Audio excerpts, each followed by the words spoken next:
The message came at 7:42 p.m. on a Thursday. No greeting, no lead-in, just my father's voice, measured and clipped like a business. Memo, don't bother coming to family reunion. We're cutting T-stat, was it? 18 words, 18 syllables, if you count the pause. Before he hung up, I replayed it once, not because I didn't believe it, but because for some reason I expected to feel something bigger, aspect of rage. A punch in the chest, something, but all I felt was stillness. My name is Harper Lane, like the part of me that had been quietly bracing for this had finally heard what it always knew. My name is Harper Lane. I'm the youngest of two. My father, Warren, built Lane Auto from the ground up, first as a mechanic, then a franchise owner, then a regional chain. My older brother, Rhett, is the here. He always wanted charismatic, reckless, untouchable. And me, I was Theon, who kept the lights on quietly and visibly. I didn't call back that night. I didn't ask why. I didn't even forward the voicemail to my mother, Lynette, who historically stayed out off business matters when they become inconvenient. I just texted him 2 words. Understood. Then I opened my laptop, signed into the loan portal I hadn't touched in months, and did what IQ knew none of them expected. Me too, do I removed my name, not out of anger, not out of clarity. 2 years I removed my name earlier when the family business needed to secure a $2.5 million expansion. Loan bank asked for a secondary applicant with impeccable credit. Redhead to Porin had leverage. I had clean numbers and a Harvard MBA. They didn't beg me to sign, they simply handed me the papers, assumed I would, and I did. Because back then I still thought loyalty earned a belonging. But now, sitting alone at my kitchen table, the voicemail playing faintly in the background, I realized it's something else entirely. They hadn't come off, they'd simply confirmed what they'd been quietly doing 4 years, and this time, I was ready to finish the sentence for them. I used to think my father loved order more than anything, but over time, I realized it wasn't order, it was control. Warren Lane built Lane Autoire the same way he built our house. By brick, rule by rule, with no room for softness. The garage came first, definitely came second, sometimes third. He hoed a saying one. He liked to repeat in front of employees and even more in front of us. We don't hire outsiders, we don't hire outsiders. Replacements, and that's what Rhett and I were, potential successors. At least in theory. Rhett was 3 years older, louder, bolder, and always walking just slightly out of reach of responsibility, but he had the charm. Warren respected a swagger me father recognized in himself, so Rhett the praise, the second chances, Thielway. I got the clipboard by 12. I was logging tire shipments into QuickBooks B16. I was managing payroll at the third location during spring break. I didn't ask, I was told. No thank yous, no questions, just the unspoken expectation that I'd be wherever the business needed him, available, obedient, tireless. My mother, Lynette, wasn't cruel. She simply disappeared inside her role. Hosting dinner, folding invoices into envelopes, smiling through meetings, then pulling me aside after to remind me, your father's building something for us, be grateful, sweet third. So I was, or I tried to be, studied hard, got my MBA, turned down a corporate logistics offer in Chicago. Warren said family before ambition. He needed someone to help with regional expansion. Rhett apparently was focusing on vision. I focused on everything else. When the opportunity came to secure funding for a new headquarters, I negotiated the lease rates across 6 banks, landed a deal with favorable terms and a 3-year interest lock. But the bank wanted a second signer. Rhett couldn't. His credit was trashed. Warren didn't want to jeopardize personal assets, so I negotiated the lease at the turned. To me, no big speech, no diner. Just the papers on the table. And a pen already uncapped. I hesitated. Maybe for half a second, then I signed because somewhere inside, I still believed that if I showed I was loyal enough and dispensable enough, they'd finally see me that as the backup plan. But as part of plan, of course, they never said thank you. They just assumed it was my job. That was 2 years ago. I thought I waste investing in a future we'd share. I didn't. No, then I was just making myself useful enough to be invisible on DEF. You're quiet long enough, you start to believe that invisibility is a kind of love. It's not, it's just silence. Mistaken for peace. The first crack didn't sound like breaking. It sounded like laughter, heads laughter, to be exact. We were in a quarterly budget meeting, just the 3 of us, me, Rhett, and Warren. I had flagged a vendor invoice. $12,000, duplicated over 3 months. A clear error at least.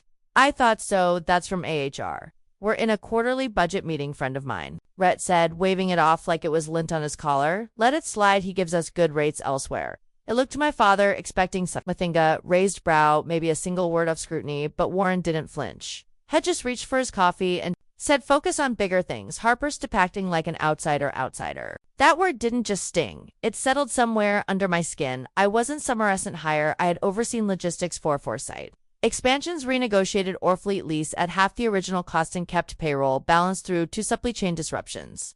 And yet, when it questioned anything that didn't involve a spreadsheets or silent compliance, it became foreign after that meeting. Things changed. It changed subtly at first. My access to our backend systems began to narrow. I couldn't log into vendor platforms. Then the financial dashboard redirected me to a read-only page. The company credit card teed to my name expired. It was never a plus every time I asked, I got the same answer, where restructuring or temporary system changes, or worse, don't worry about it. And yet I noticed Rethed, a new standing desk, a company pay trip to Vegas labeled as leadership summit, and an office chair that costs more than my first used car. Something shifted inside me. Not anger, not yet Buddha, quiet alertness, the kind that comes when your instincts whisper they are re-preparing a door for you, and it all pens one way. I started keeping copious of everything internal, spending reports, meeting notes, emails were copious lines, but signed using my name at night. I organized them into a private folder on my home computer, one I called Shadow Ledger. I wasn't sure yet what Danielle Keller was building, just that I needed to hold into truth while it was still in my hands. One evening, I reached out to Danielle Keller, a former classmate from law school. We'd lost touch for years until she helped her sister escape a messy divorce from a real estate partnership. I didn't tell Danielle a very thing, just enough to ask a simple question: if a co-signer withdraws from a business loan, what happens? Her pause, wasteling depends. If you're not a grantor and you weren't involved in recent misuse, loan can be evaluated without your name quiet legally. I exhaled at that moment. I didn't know whether I was planning an exit or building an alibi. What I did know finally was that the story I thought I was living, the loyal daughter keeping the legacy afloat, wasn't many anymore. They weren't just pushing me out, they were doing it slowly enough to keep cashing in on my silence. It was Elaine Holdings. Thursday morning in early spring, when the final piece clicked into place. The trees outside my office window were just starting to bud. I remember that detail clearly because something about new leaves made what I was about to find feel even more stale. I had just received my monthly credit summary, something I reviewed out of habit more than worry. Bought this time a line item stood out: Lane Holdings deferred payment review. I hadn't seen that name used in years. It was a shell corporation, Warren unsecreted for real estate holdings, dormant, or so I thought. Curious, I dug deeper. What I found wasn't surprising. It was worse: the expansion loan I had co-signed 2 years ago, the one used to launch Lano Tour's new regional headquarters, was in arrears. 3 payments late. The business was behind, barely floating on grace periods and delayed vendor invoices. My name was still on the loan big vision, and worse yet, it was being cited in communications with creditors as Ariason to extend goodwill because microdit was clean, because my finances were untouched, because I was as always reliable one. But I hadn't seen a financial report in months. I hadn't been included in a board meeting since last fall, and the last time I asked Rep for an update, he replied with a winking emoji and no worries, sis big vision coming. Vision didn't pay the bills. He pulled up archived records. Trades invoices back 6 quarters, compared spending against budget projections I had written myself, and then I saw eat over $40,000 in consulting fees, all funneled through a friend of Rhett's. Several untraceable marketing, testing had no campaigns tied to them, fleet repairs, triple billed, and vendor quotes signed with my initials, ones I never approved. It wasn't mismanagement, it was orchestration. That same day, I met with Danielle again, this time in person. We sat across from each other in a quiet booth at a coffee shop she liked, Nerth Courthouse. I showed her everything. She flipped through the document, slowly, lips pressed, eyes steady. When she reached the co-signed loan agreement, she stopped. You're not listed as ag grantor, she said. I blinked, meaning don't scream. What? Meaning they used your name to secure it, but you're not legally bound if you withdraw before restructuring. And if I do? Danielle set down the papers, folded her hands, and said something I've never forgotten. You don't need to confront them. Don't warn, don't scream, just move the brick holding up their wall and let it fall. I went home that evening and opened the folder I had renamed, no longer Shadow Ledger, nor Redemption Plan. Inside were PDFs, flagged emails, account screenshots, and a draft letter Danielle had helped me write weeks earlier. Back when I still hesitated, I didn't hesitate anymore. They hadn't just pushed me out, they had used them until they assumed I had no more left to give. And maybe I didn't, but I had one thing left to take. My name. It took 4 minutes. That's how long the process stayed open once I logged in using the administrative credentials I had created 2 years ago, back when I still had full access, back when I thought I was building something real. The screen flickered once, then showed a notice: Ecolican status, active modification options available. I clicked remove, then I uploaded the signed withdrawal letter Danielle, and I had finalized 3 weeks earlier. I typed in my PIN, submitted, no alarms, sounded no confirmation, emails just a quiet message in gray text at the bottom of the screen. Update received processing pending compliance review. It was done. The next step was risk control. Emailed the bank's loan manager, Amanda Medkeither, someone I'd negotiate with during the expansion phase. I attached a summary of financial discrepancies, vendor fraud, altered signatures and access restriction, internal exclusion. I was careful, clear, professional. What I did include was a motion within the hour. The bank froze the operating account tied to Lane Holdings and triggered an internal review of the loan quietly. No call to my father, no memo to Rhett. Just a pause, of blinking cursor in their system. Whereas there had been blind trust, wildly scrambled, I contacted my personal accountant, Sabrina Kim, someone I trusted from my grad school years, where viewed my exposure, ran simulations on worst case scenarios. She confirmed what Danielle had said. No liability, no credit damage, not even a legal obligation to notify them the trust I had moved my savings into last month was protected. Thought night for the first time in years. I left my phone on silent. And actually meant it. I slept when I woke up. The next missed calls morning, there were already 32 missed calls by mid-afternoon. There were 78 from my mother, 13 from my father, 7 from Rhett, and 1 from a number I didn't recognize until I played the voicemail. It was Gordon Maddox, their long-to-Meccapenny accountant. His voice wash-pitched, panicked, almost cracking. Harper, call me now. This is serious. The loans collapsing. The bank pulled support. We're at risk of default. You need to fix this. Do you hear me? You have Edo fix this. I listened to it twice, not both, because I didn't understand what he meant, but because it sounded like justice and justice when it finally arrives. Doesn't scream. It echoes byerly. Evening. Rhett sent his first text. What the hell did you do?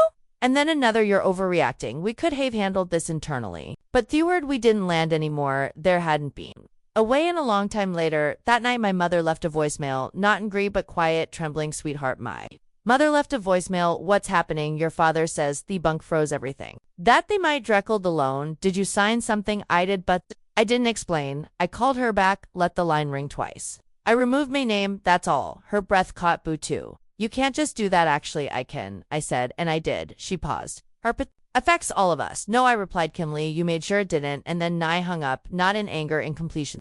Picked the restaurant we used to go to for birthdays, Leona's old brick wallster, many ceiling fans, and the private room near the fireplace, where we'd once blown out candles and clinketed glasses off ginger ale. But there were no balloons this time, no cake, just my parents, Warren and Lynette, sitting stiff at one end, off the table, and Rhett staring at his phone, pretending this was beneath him. There was also an empty chair waiting for me if they still believed I could presume it. I arrived 15 minutes late, only arrived 15 minutes late. Propose I wore gray slacks and a button-down blouse, neutral, unreaded blue. Daniel had once told me power doesn't shout, it arrives without apology. Rhett stood when I entered. Thanks for coming. I didn't come for you, I said, taking that care slowly. Let's not waste each other's time. Warren leaned forward, eyes fixed on mine. You made your point loud and clear. No, I said, voice calm. The bank made my point. I just stopped. Protecting your lie. His jaw tightened. Lynette shifted uncomfortably. We're trying to hold this together, he said. You think you're punishing us, Harper, but you're punishing the legacy your grandfather built. I looked at him. Steady, Grandpa Welt. A garage, you turned it into a dictatorship. Rhett scoffed. Oh, come on, we gave you everything. You gave me a job. I said, meeting. His gaze, not a voice. The silence that followed was dense, almost warm, like a room that had finally stopped pretending to be anything else. Thin Lynette, my mother, spoke almost in a whisper. What do you want, Harper? That was what do you want question, wasn't it? Not revenge. I had already taken that. What I wanted now was clarity. I reached into my bag and placed a sealed envelope on the table. This is a signed affidavit confirming Eva permanently withdrawn from the company loan, the board, and all business operations. You will never use my name again. Warren opened his mouth, but Eva raised a hand. I'm not finished. I took a breath. I'm also submitting an anonymous tip to the state auditor. There are funds missing, vendors, unpaid payroll, and constas. I slid the envelope forward. It's your mess now. Fully Legolarret's face turned red. You're a us over ego. I'm not destroying anything, I said, standing. I'm just removing the illusion that I was ever part of it. I turned toward the door. Been me for the first time in my life. Me, father said, the one word I never expected to hear. Harper, please. I paused, the one word not from hesitation, but from satisfaction. You left a voicemail to me. We were done, I said without turning around. I'm just agreeing with you, formally. And then I left. The story made it into the papers. Not the big one, it's just a quiet piece in a local business digest. Lane Ottawa faces financial turmoil amid internal disputes. I didn't leak it, but I knew who did. Daniela called me 2 days later, her voice Half serious, half smiling. When people lose power, she said, they look for someone to blame. They just didn't expect that person to have already walked away after that. The voicemails turned sharp from my father. You ungrateful child. We built that business for you. You're ruining your future. From Rhett, you think you're a clever, but you'll need us someday. From Gordon Maddox, the accountant, do you even the accountant thundered what this means? You've destroyed their legacy. But here's the thing. No one said out loud they destroyed it long before I pulled out. They destroyed it when they used my name, but denied me a seat at the table when they decided I was a threat, not a daughter, when they made me invisible. Now Sloan was caving in, the vendor contracts unraveling to me. I was untouched. No legal blowback, no financial damage, my credit intact, my savings secure. I forwarded the last voicemail to Danielle, then deleted Therist. I took my phone off silent and first time in years. It stayed quiet, no crisis, no requests, no fires that only I could put out. I moved into a small loft in downtown Portland, nothing fancy, just sunlight, clean windows, and space now for both a desk and peace. I've later started consulting, quietly helping small women lead startups avoid the kind of traps I'd lived through, not because it needed purpose, but because I already had it. 3 months later, an envelope arrived. At me, new address, no return name. Just the bank's logo and a tracking barcode inside was a single sheet of paper. This letter confirms that the commercial loan associated with Harper Lane has been formally withdrawn and restructured. No further obligation remains, no action rewired, no thank you, no apology, no spin, just a line drawn in ink in law. And finally, in truth, I placed the letter in a folder marked complete and slid it into the back of the cabinet that night. Lit a candle by the window. The loft was quiet. The city below hummed unaware and alive. I thought of that voicemail on last time. Don't bother coming to their reunion. We're cutting ties. They wanted silence, obedience, absence. And they got all three. What they didn't expect, waste that. I would thrive inside that silence. See that. I would build something not out of Affrevant, but out of reality. I poured a glass of wine, opened a new client. Feline wrote one line at the top. You're not difficult. You're just finally visible. And then I kept